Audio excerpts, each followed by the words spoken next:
And we're talking about consistency. It truly is the key to losing weight. I did this article a few years ago by this guy I found on the internet, and it doesn't even matter who he is. What's important is the message he had.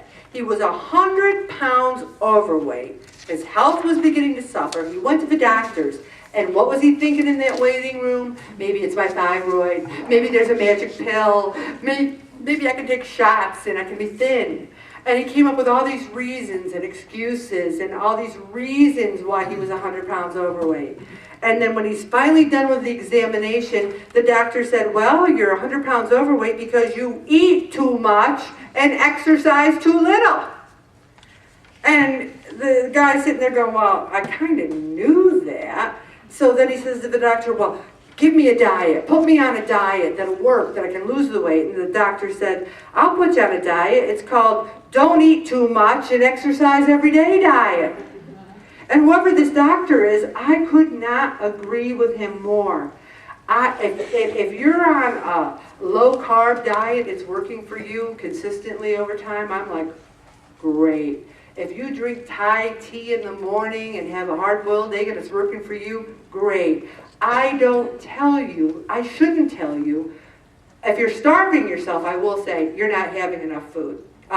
Believe it or not, no one in the group is starving. We don't have to worry about that. Okay. But I don't care what you do if it's healthy and it's consistent. So this guy went out and bought several books on dieting and exercise and set out to become an expert. He tried many different things, tried to see what worked for him, and after a year of a lot of cutting back and exercise, he lost the weight. His bottom line, people would say to him, what's your secret? What's your secret? Consistency was the key. He had consistently eaten less, consistently exercised. And there's someone in the group who, they have trouble with their legs. And I say to them, why don't you lift the weights if you're sitting there? And they go, well, I got the weights. And I'm like, yeah, you got them. And why don't you lift them? And that person said, well, they're right by my chair. And I go, yeah, they're right by your chair. And why don't you reach down and lift them? You can have every tool in the world. People could go to your house and go, wow, you've got an Olympic-sized swimming pool in your house and an exercise room. Wait a minute, this personal trainer lives here at your house? And if you don't do anything, what good is having all those things?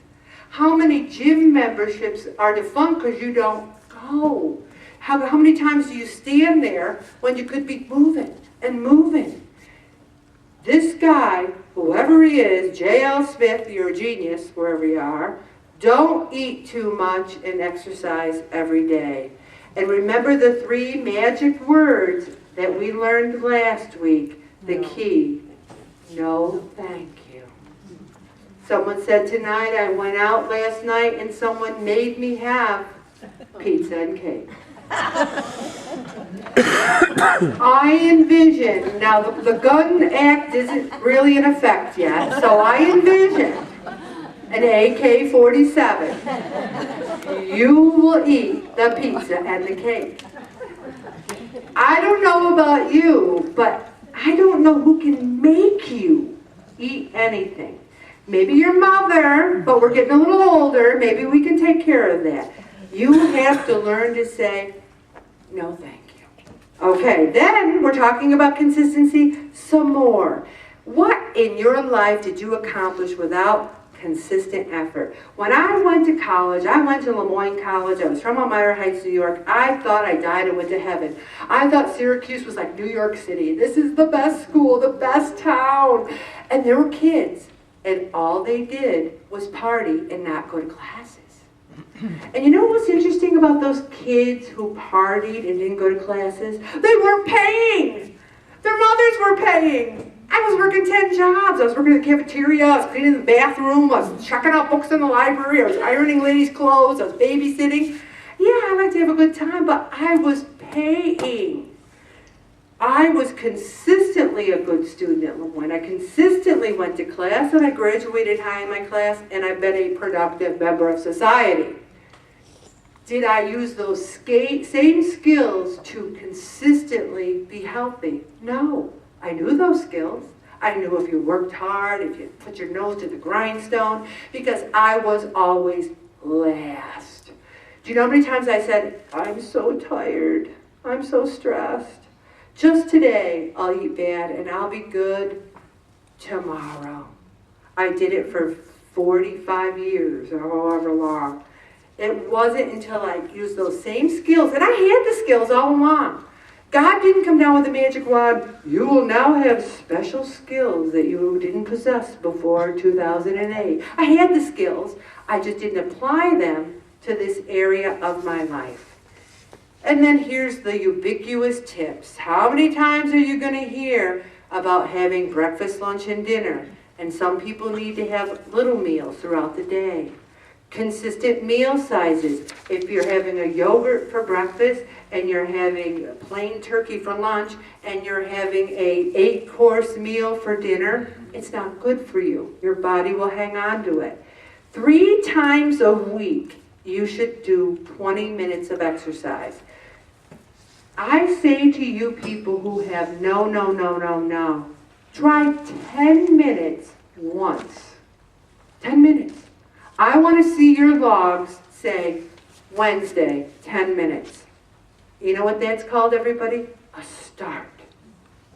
Nothing, a start. You're right now, you're thinking, I can't exercise every day. I can't do 20 minutes, so you're doing nothing. I can't give up bread and ice cream, so you're eating everything. If you just say a little, consistently a little. Also, another thing they suggest here is consistent rest. You know, Bob and I had been trying, we used to say 11 was our cutoff. Well, he gets up at 4:30, and I get up in the 5s. 11's too late. So we've been going to bed at 9:30. It feels good. It feels good. You need to plan your rest. All right. Another thing we need to do is practice. We practice our good habits. If you practice going to bed at 9:30, might there be an 11 o'clock night? Yes. But are you consistently trying to get more habits? You got to stay focused, stay consistent, and bust those excuses. We're going to have, not next week's control, but the week after that, the meeting is going to be on excuses. Because we do it, we are the biggest excuse maker in the world. Do you know how many people I weigh in every Thursday night? And people have learned to give me their excuses rapid fire, because they know there's a line. But they got to give them to me. I was really tired, I had a really rough weekend, and work was really tough.